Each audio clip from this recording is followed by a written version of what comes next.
Bonjour tout le monde.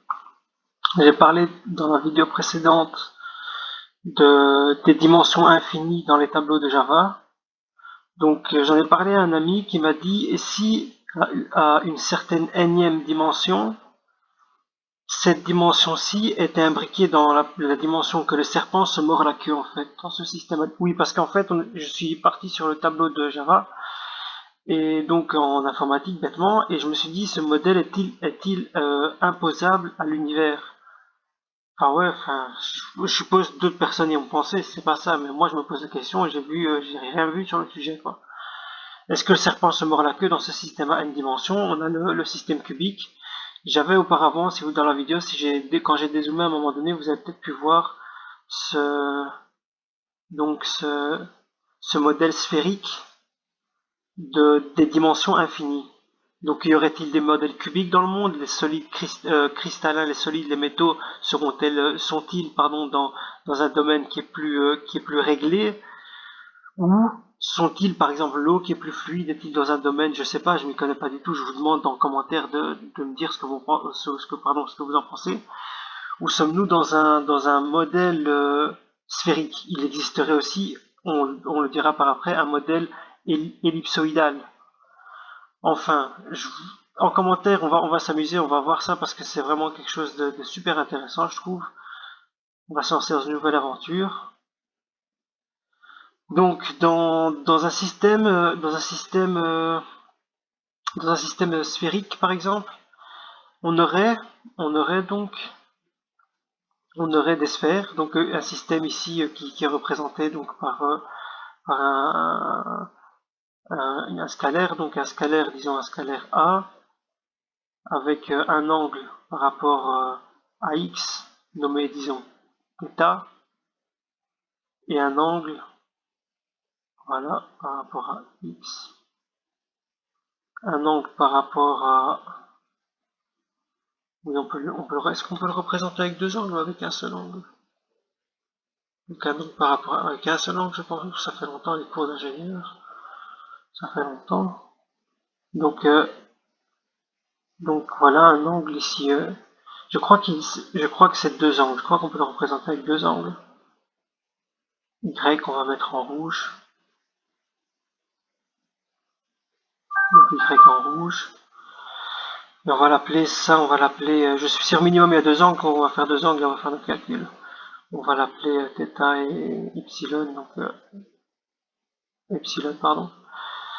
Donc petite deux angles. Disons, je me repère avec les doigts, donc disons j'ai un angle à mon majeur, mon index représente l'angle en question, mon majeur représente les Z, donc il y aurait un angle θ et un angle, deux angles. Est-ce qu'il peut bouger en deux angles?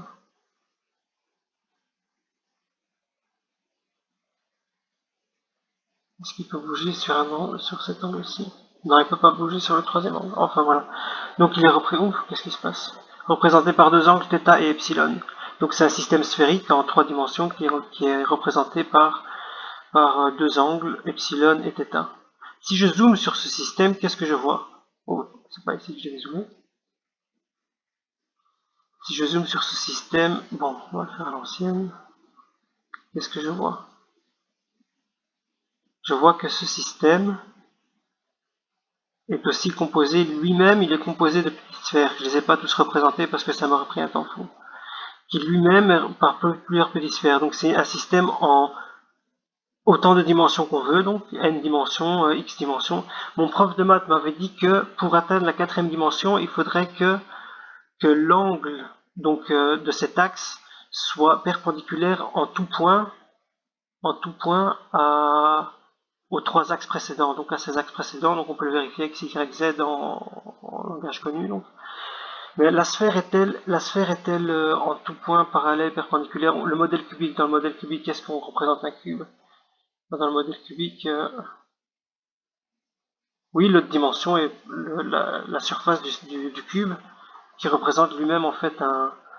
Et ça a l'air d'être la même chose pour la sphère. Enfin, je sais pas, je me perds un petit peu. J'attends vos commentaires vivement. Donc, ce système sphérique, en fait, représenterait à un niveau infini, et c'est la question que je me pose, à un niveau infini, ce système sphérique présenterait-il des trous de non-dimension, en fait une dimension zéro de non-dimension? Car si je zoome, il y a tout le temps un cercle dans un cercle dans un cercle représenté ici par le cercle rouge, les deux cercles bleus. Si je zoome encore un petit peu, si je zoome, on peut voir ici qu'il y a toujours un espace. Et il y aurait toujours un espace en fait, parce que j'aurais beau zoomer, il y aura toujours un espace. Donc, existe-t-il des non-dimensions très infimes en fait, parce que si on regarde, elles sont minimes en fait, ces non-dimensions. Qu'est-ce que ces non-dimensions? Est-ce la souffrance? Je ne sais pas. Je ne sais pas. Qu'est-ce que ces non-dimensions? Donc on peut imaginer plein de modèles ainsi en fait. Moi je pense que plusieurs matériaux sont faits selon différents modèles. Et on aurait par exemple le modèle plus grossièrement, le modèle quelconque, le modèle patatoïde. Donc une patatoïde qui renfermerait elle-même plein de patatoïdes, qui renfermerait elle-même plein de patatoïdes. La patate est-elle représentée par cette dimension? Les patates sont-elles faites ainsi? Je sais pas, je plaisante. Enfin, soit, j'attends vos retours. J'attends vivement vos retours et dites-moi ce que vous pensez de tous ces modèles. Donc voilà quoi. Enfin, j'invite grandement quelqu'un à me réaliser un tableau sphérique. Donc ce tableau, quand il est consultable, il doit être consultable d'une manière sphérique par rapport à l'angle et au scalaire. Par rapport à l'angle scalaire, donc un tableau sphérique à 10 dimensions, disons. 7 dimensions. Je suis gentil avec votre machine, 7 dimensions. Et remplissez-le de nombre premier si vous avez le temps. Donc un tableau sphérique. Un repère sphérique. Donc. C'est faisable, c'est faisable. Moi, j'aurais pas le temps, mais si quelqu'un aurait le temps, voilà.